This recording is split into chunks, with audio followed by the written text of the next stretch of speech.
Bonjour à tous, c'est Simon Madio et je vous retrouve pour évoquer avec vous le The 50 de ce samedi du côté de Clairefontaine-Deauville. Un The 50 qui sera disputé dans un handicap pour chevaudage, 1800 mètres à parcourir. Et le moins que l'on puisse dire, c'est que le lot est vraiment très très difficile à déchiffrer. Ça sera un peu à chacun le sien dans cette épreuve. Le départ sera donné à 15h15, ça sera dans le troisième rendez-vous du programme. On aborde directement cette course avec notre timide favori, le numéro 10, Dorian, pardon, qui n'est pas toujours facile à cerner. On sait que c'est un cheval qui a tendance à se montrer brillant dans un parcours.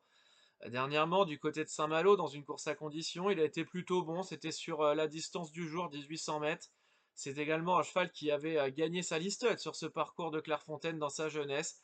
Ici, il va devoir composer avec le numéro 15 dans les boîtes, mais avec Michael Barzalona en selle. Si la course est rythmée et que son joker arrive à lui trouver les bons dos dans la ligne droite, il est capable de venir mettre tout le monde d'accord à une cote sans doute intéressante. C'est notre petit coup de poker, ce numéro à 10, Dourian.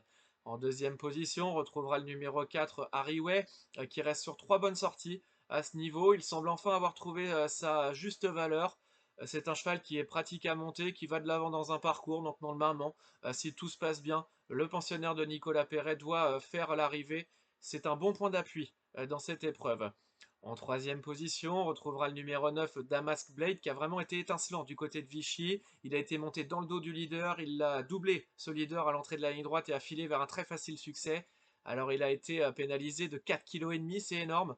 Mais le cheval, l'an dernier, il avait fait l'arrivée dans des handicaps en 34 de valeur. Il est finalement qu'en 36 ce samedi. Et puis sa forme est telle en ce moment que l'on peut penser que ce pensionnaire de Christophe Escudé est capable de repousser un petit peu ses limites et de se placer encore une fois dans ce The 5 cordes. En quatrième position, on retrouvera le numéro 3, Sous la neige, avec qui on aurait pu s'attendre à peut-être une victoire un peu plus rapide dans les handicaps. Mais bon, là, le pensionnaire pardon, de Gavin Hernon enchaîne les bonnes sorties à ce niveau actuellement. Il devrait parfaitement se plaire sur cette distance des 1800 mètres. Si tout se passe bien dans le parcours, qu'il n'est pas trop loin à l'entrée de la ligne droite, sa pointe de vitesse devrait lui permettre de terminer dans la bonne combinaison. En quatrième position, on retrouvera le numéro 8, Trou Tedesco.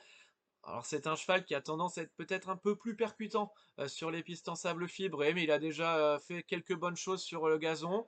Il redescend de catégorie par rapport à sa dernière course. Si Marie Velon arrive à s'en servir correctement, on a là un outsider assez intéressant qui peut venir prendre une 4-5e place. Donc méfiance avec ce numéro 8, Trou Tedesco. Et puis en sixième position, ça sera un gros outsider, le numéro 15, Cazares, qui n'a que deux parcours dans les jambes, mais le cheval de Mauricio Delcher Sanchez vient de plutôt bien courir du côté de Chantilly, même s'il a peut-être un peu manqué d'un parcours. Pour finir, l'an dernier, il avait gagné par deux fois sur cette piste de Clairefontaine, donc cette aptitude risque de vraiment être un atout ce samedi pour lui. En bas de tableau, si tout se passe bien, il peut venir lui aussi brouiller les cartes à une cote intéressante. Attention à ce numéro 15, Cazares.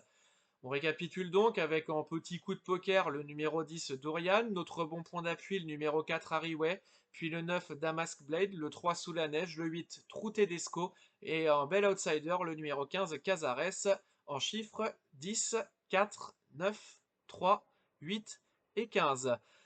Pour nous repérer, on reste dans un premier temps du côté de la Réunion 1 à Clairefontaine-Deauville avec tout d'abord le 403 Jordanella. La jument d'Alain Couetil vient de très bien se comporter dans le prix Urban 6. C'était une listette du côté du Lion d'Angers en terminant de bonne manière à la quatrième place. Ce samedi, elle va retrouver une distance qui est davantage dans ses cordes, dans les 2400 mètres. Alors, elle aurait préféré une piste plus souple, bien évidemment. Mais dans ce lot de femelles qui n'a finalement rien de sensationnel, même si c'est une listed, elle doit être en mesure de jouer un très bon rôle. On y croit un peu à ce 403 Jordanella. Dans la huitième ensuite, avec le numéro 2, Polite, le 802. Donc Polite, le départ prévu à 18h10. Le cheval de l'écurie Panier vient de s'imposer du côté de Saint-Malo en battant qui? Notre favori du The 5 Cordes. Donc on peut imaginer qu'il se retrouve excellemment bien placé en haut de tableau de ce handicap.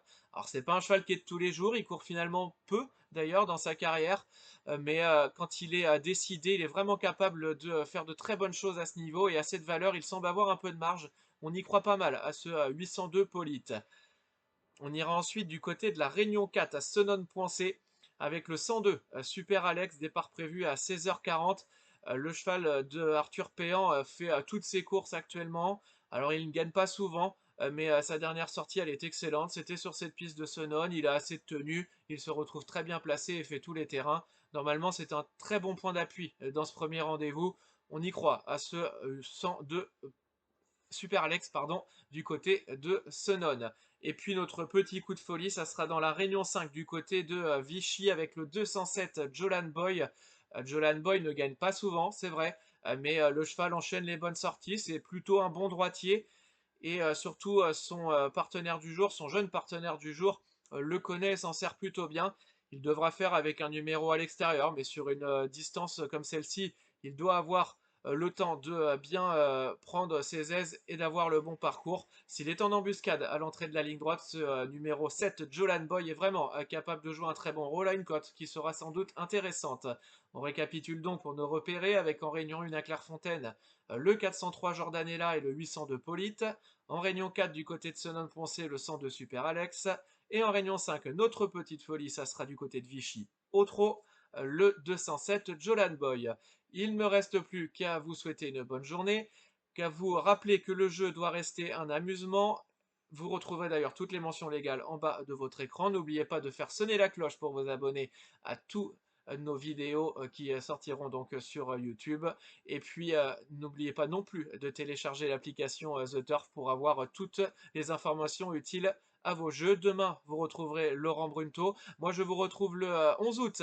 Ça sera encore une fois du côté de Clairefontaine. Il ne me reste plus qu'à vous dire une bonne soirée. Merci.